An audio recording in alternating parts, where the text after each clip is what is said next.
Why does it take 20 or 30 days or even longer sometimes to close on your home purchase loan? If you're wondering why the heck it takes so long to close on a house, stop what you're doing, because today I'm going to take you behind the scenes and show you exactly what's happening during those 30 days and why rushing it could cost you your dream home. Welcome. Hi there, I'm Gurfinkel, Senior Loan Officer with 30 years of experience and over 2,000 families served. And today we're pulling back the curtain on the closing process. Don't like or subscribe yet, please. Let's see what really goes into getting you those keys. And let me start with a story that happened just last week. A client called me freaking out because another lender promised them a 15-day close. Sounds amazing, right? Well, that lender could not deliver, and my client almost lost their earnest money. Now, here is what really happens during the closing process.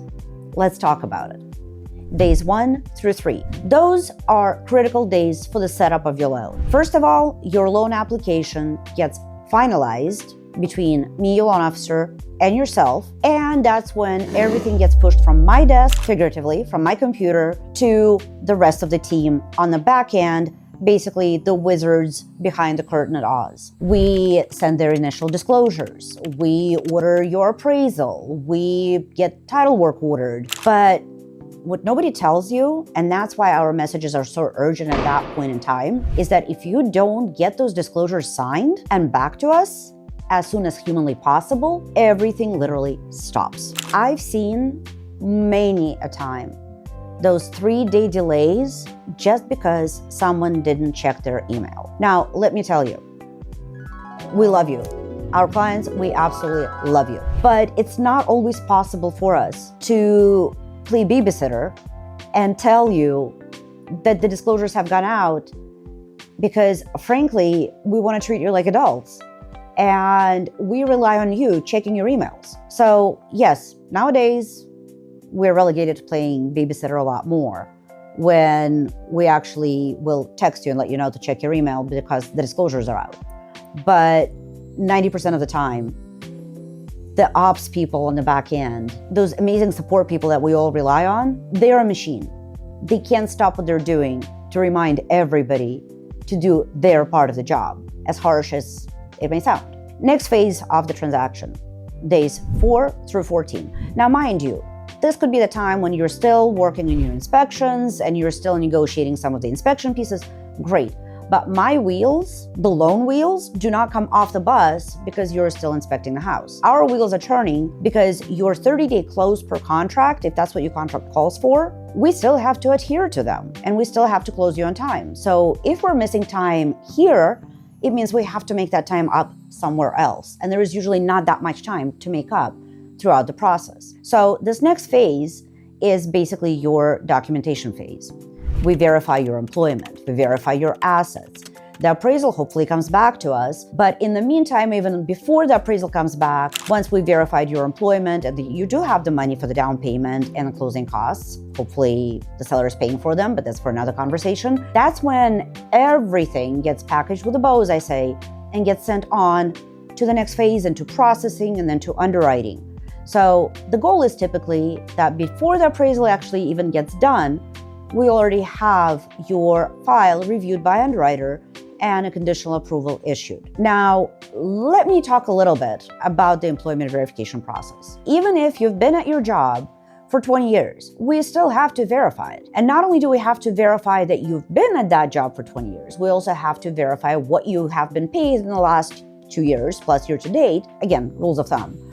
And we also have to verify that your income is stable. And some employers only respond to verification requests once a week. Some will take a while to get back to us, and not everything is still electronically obtainable. So that alone can add days to your closing. It adds days in between the process. It's going to add days at the end. Next phase, days 15 through 22. Your file has come out of underwriting. Your conditions come back. We clear those conditions.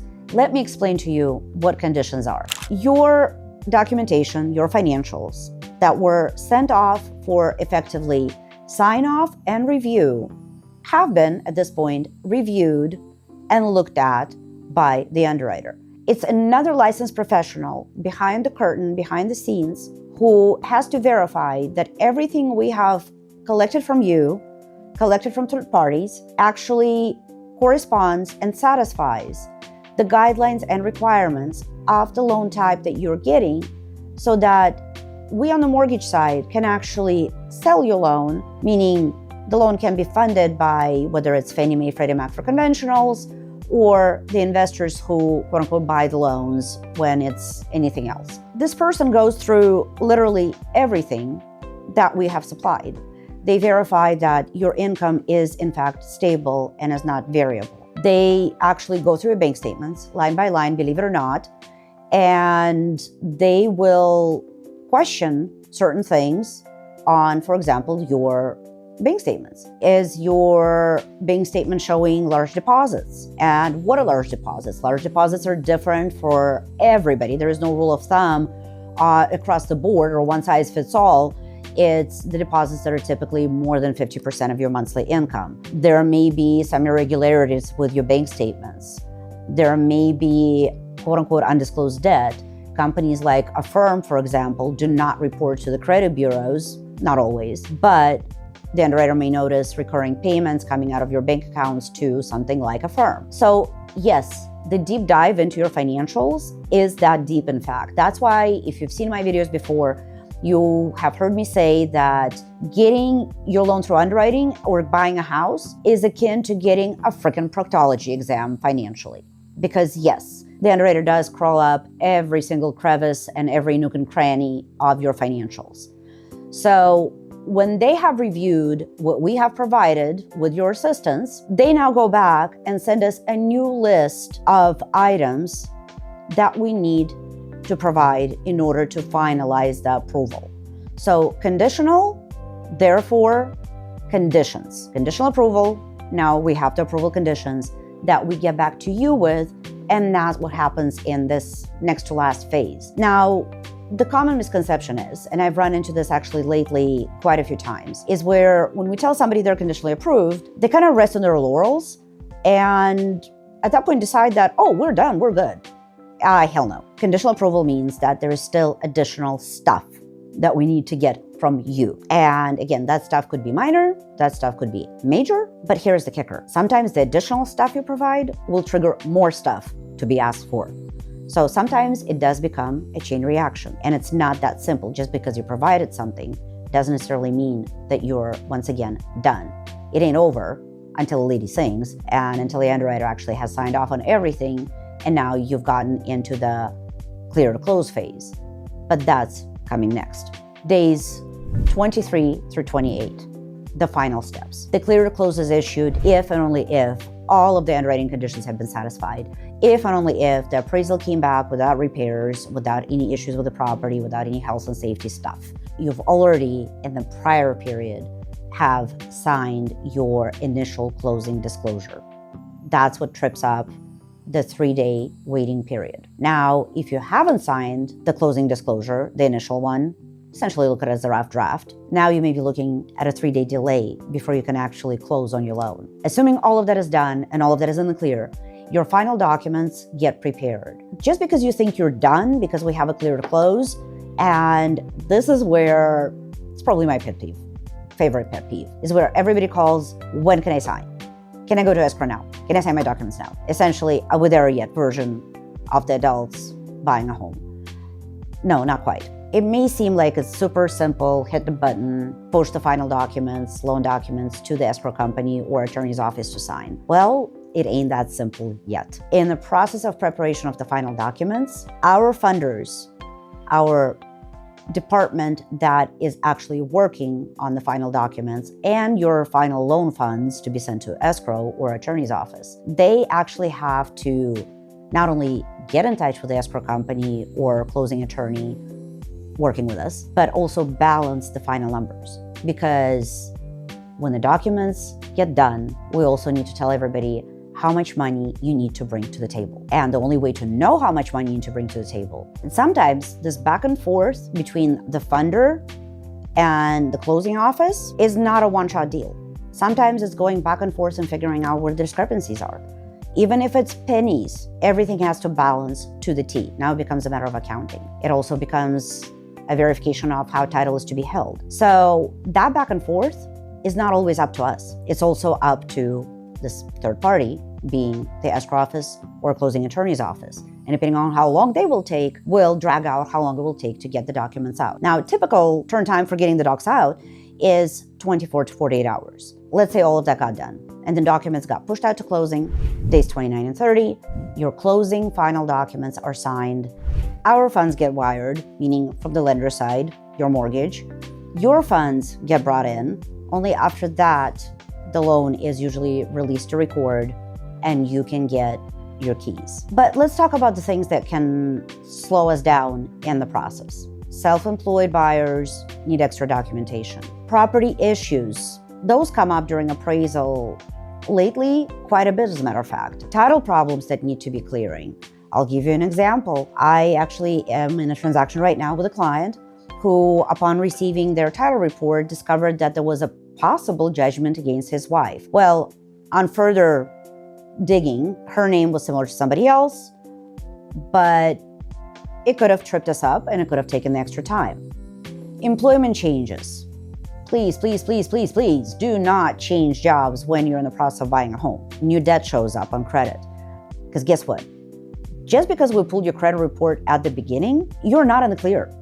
Let me tell you, you are not in the clear at all, because throughout the loan process, we're verifying that you haven't incurred new debt, that you're not getting new inquiries on your credit report, because we'll have to verify what they're for, what the payment is, etc. Let me give you another example. We were in the process of closing a transaction for a client just a couple of weeks ago when we got majorly derailed when the tax transcripts were pulled. Yes, self-employed buyer with multiple businesses, love him to pieces, great client. We've done multiple transactions together.